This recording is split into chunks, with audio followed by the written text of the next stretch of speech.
Okay, I'm on day 5. I did not make a video of 1 through 4 because 1 through 3 I was in Florida and recovering and worried about pain management because I'm not like those women that get up and they're like, day 2 on a treadmill. Hey, awesome, kudos to them, but no, no, that was not a thing. It really wasn't. Um, on day 3, yeah, day 3, I did get to get my left drain taken out. I have 2 of them. I have one on my left side and one on my right side. Drains can be placed in different locations depending on how your surgeon does your surgery on the inside of your core area and how he does like the stitching of the skin and the muscle and all this other stuff. You can look that up. The point is, mine are on the side, on like my literal, let me do this, side, like that. This is what my drain tube looks like. They all look different, but that's what mine looks like. And I had 2 of them, and my left side was taken out, and they said I can have my right side taken out in a week. So got like 4 more days of having it in, unless it drains less than 25 cc's in a 24-hour period. So if we're looking at it, we got to go to this line right here. Less than that in a 24-hour period, which for my left side, that wasn't a problem. It did. That's basically what it did. So they just went ahead and took it out.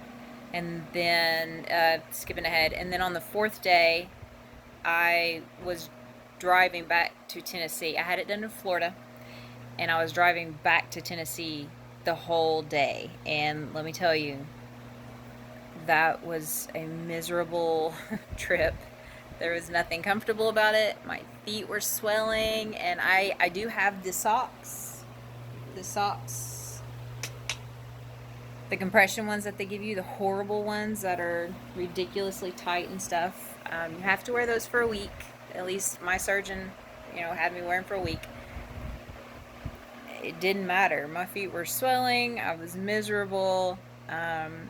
Jarring, bumps, potholes, anything that was in the road, I was feeling every single one of them. The whole ride. There was a lot of stops because we have to stop and we about every hour to an hour and a half unless I fell asleep, and then he could keep going.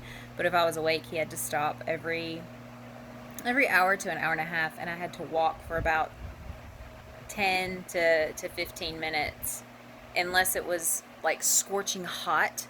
And then no, I was not going to worry about it because I didn't want to sweat and get any of my sutures dirty or wet or anything like that, because I didn't have a way to keep it clean at the time unless I patted them down with something. I'm not going to do that anyways.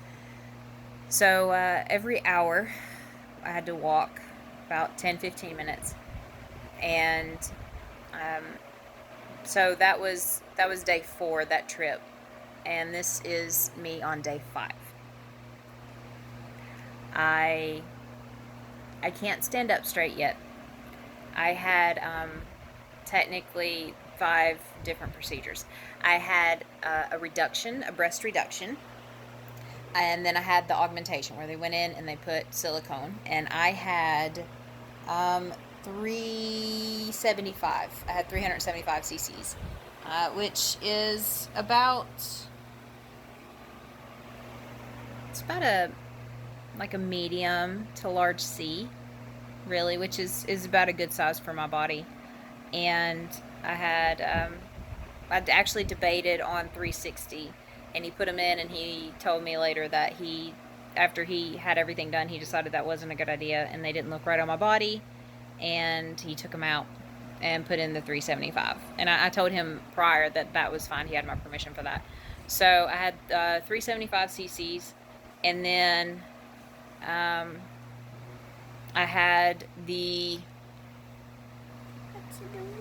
I'm trying to tell people how uncomfortable they're about to be once they have this done.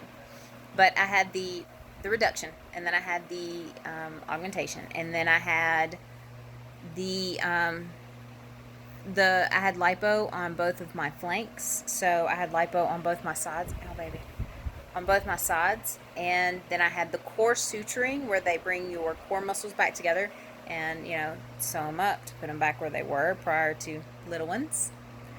And then I also had the common, mommy makeover tummy tuck where they remove the lower portion of the stomach. And I had all of that, cut off. So it's been painful. I'm not gonna lie. Most women are like, "Oh, we were fine, pshaw." No. If I could give advice, things I wish I would have known prior, get a walker. They tell you don't use it, you need to walk, you need to learn how to do it on your own, you need to build up those muscles. They tell you all kind of things. Get a walker. Yep, be that person. Use it proudly. Walker.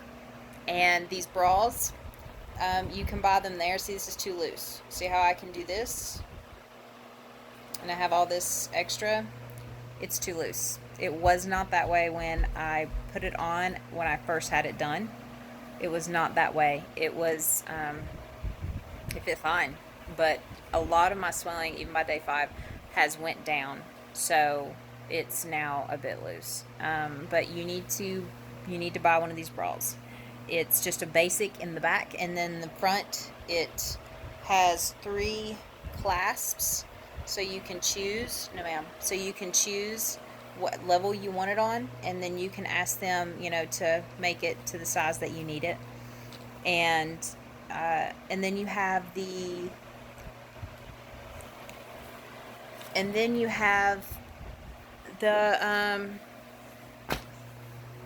oh, I don't remember what it's called. It's the surgical wrap here.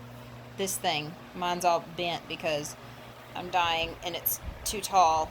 It's too long, I mean, so I have to roll it. But the surgical wrap, you will have to have that, because if you don't, it'll just be way too loose. This thing, it helps me move, basically. I still cannot stand up straight. I don't remember if I've mentioned that. I'm on painkillers too.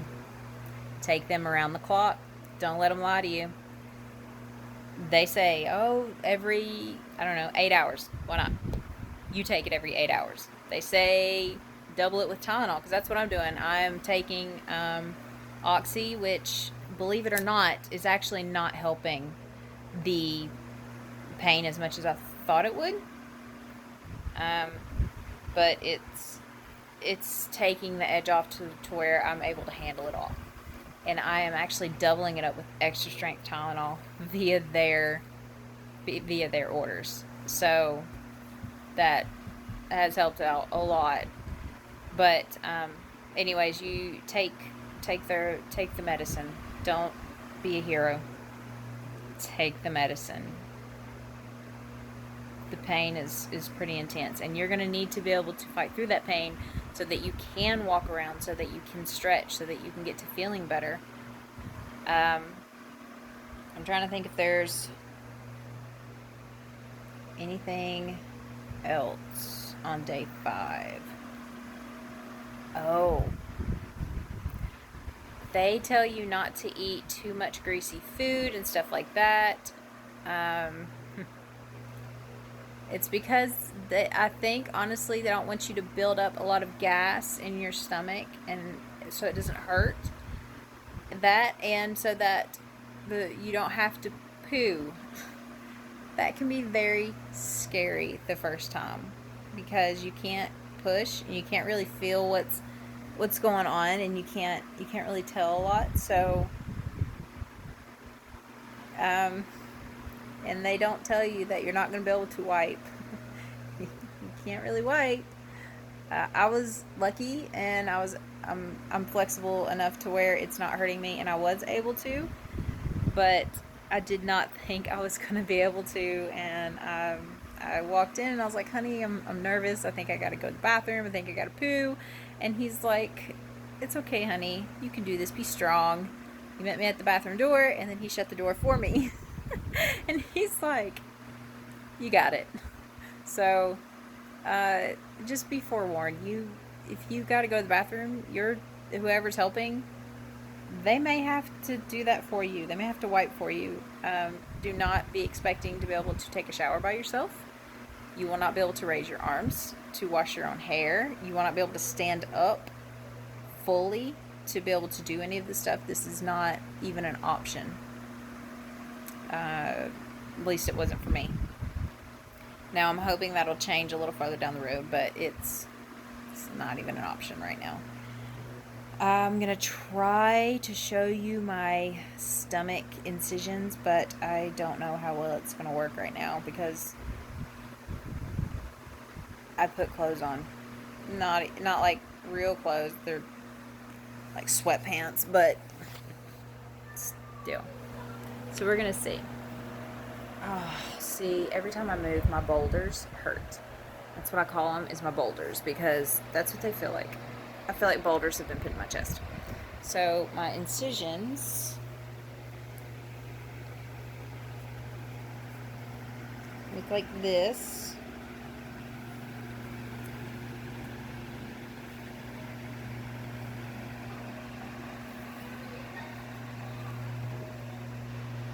And then my belly button,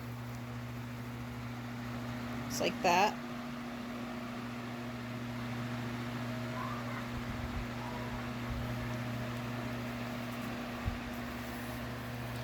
Now I had really deep, as you could see, that like this spot right here, it's not a hole. That was one of my stretch marks, and I had really bad stretch marks, really big stretch marks, because when I started all of this, I weighed 275 pounds, and I got down to, I think when they weighed me at the surgical center, I was down to 166, and plus I had 2 kids, prior to all of this, of course, and I was a big girl, and I had a lot of stretch marks, so my stretch marks just transferred down, unfortunately, because I had them all the way up my skin, all the way up my belly, all the way up to my ribs. So they just transferred down, so don't think that that was like a big hole that I was showing you on my side. It wasn't. Uh, if you do have stretch marks, come on, ladies. I mean, we were bigger. We had kids. That was the whole point in having this done, is because we just need the skin gone, to be smaller, to be more comfortable in clothes, to feel better about ourselves. Don't worry about those stretch marks, ladies. It'll be fine. But that's the incisions there. The one on the underside, I'm not going to show just because it's so painful.